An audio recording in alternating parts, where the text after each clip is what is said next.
Stock market में सिर्फ अच्छा स्टॉक ढूंढना ही जरूरी नहीं होता, उतना ही जरूरी होता है गलत स्टॉक को पहचानना। क्योंकि कई बार सबसे बड़ा प्रॉफिट किसी स्टॉक को खरीदने से नहीं बल्कि गलत स्टॉक को अवॉइड करने से होता है। तो आज मैं आपको 10 ऐसे रेड फ्लैग्स बताऊंगी जो दिखते ही मुझे उस कंपनी से दूर रहने का सिग्नल देते हैं। एंड अगर आप बिगनर हैं तो ये वीडियो आपको सिर्फ स्टॉक्स चूज करना ही नहीं बल्कि गलत कंपनीज को रिजेक्ट करना भी सिखाएगी। तो चलिए शुरू करते हैं। सबसे पहला रेड फ्लैग है प्रमोटर प्लेज। अगर प्रमोटर्स ने अपने शेयर्स लोन के बदले गिरवी रखे हैं तो उसका रीजन जरूर समझिए। क्योंकि एक बार का प्लेज प्रॉब्लम नहीं होता, लेकिन अगर हर क्वार्टर प्लेज बढ़ता जा रहा है तो ये वार्निंग साइन हो सकती है। इसीलिए जितना कम प्रमोटर प्लेज हो उतना बेटर माना जाता है। दूसरा रेड फ्लैग है लगातार गिरता हुआ प्रॉफिट। सिर्फ सेल्स बढ़ने से बिजनेस स्ट्रांग नहीं बन जाता। अगर सेल्स बढ़ रही है लेकिन प्रॉफिट गिर रहा है तो हो सकता है कंपनी की कॉस्ट बढ़ रही हो या मार्जिन प्रेशर में हो। इसीलिए हमेशा सेल्स और प्रॉफिट दोनों का ट्रेंड साथ में देखिए। तीसरा रेड फ्लैग है हाई डेट।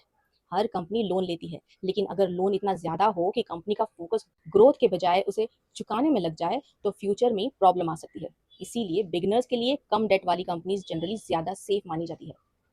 चौथा रेड फ्लैग है आरओई और आरओसीई का लगातार गिरना। ये रेशियोज बताते हैं कि कंपनी शेयर होल्डर्स के पैसे और अपने कैपिटल का कितना एफिशिएंटली यूज कर रही है।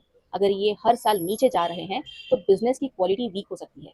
इसीलिए स्टेबल या इंप्रूविंग आरओई और आरओसी हमेशा पॉजिटिव साइन माने जाते हैं। पांचवा रेड फ्लैग है weak cash flow. Profit books में दिख सकता है लेकिन बिजनेस चलाने के लिए एक्चुअल कैश भी आना चाहिए। अगर कंपनी प्रॉफिट दिखा रही है लेकिन कैश जनरेट नहीं कर रही तो थोड़ा और रिसर्च जरूर करिए। अब बात करते हैं मैनेजमेंट और कॉर्पोरेट गवर्नेंस की। सिक्स्थ रेड फ्लैग की, दैट इज ऑडिटर रेजिग्नेशन। अगर कंपनी का ऑडिटर अचानक रिजाइन कर दे तो उसका रीजन जरूर जानिए। सी हर रेजिग्नेशन प्रॉब्लम नहीं होता, लेकिन बिना क्लियर एक्सप्लेनेशन के हुआ चेंज इग्नोर नहीं करना चाहिए। सेवेंथ रेड फ्लैग है इक्विटी डिल्यूजन। अगर कंपनी बार बार नए शेयर्स इशू कर रही है तो एग्जिस्टिंग इन्वेस्टर्स की ओनरशिप धीरे धीरे कम होती जाती है। इसीलिए हमेशा देखिए कि नए शेयर्स इशू करने की वजह क्या है। एट रेड फ्लैग है प्रमोटर होल्डिंग का लगातार गिरना। अगर प्रमोटर्स खुद ही अपनी कंपनी के शेयर्स बेच रहे हैं तो उसके पीछे का रीजन समझना जरूरी है। स्टेबल प्रमोटर होल्डिंग जनरली एक पॉजिटिव साइन मानी जाती है। नाइन्थ रेड फ्लैग है सिर्फ हाइप, बिजनेस नहीं।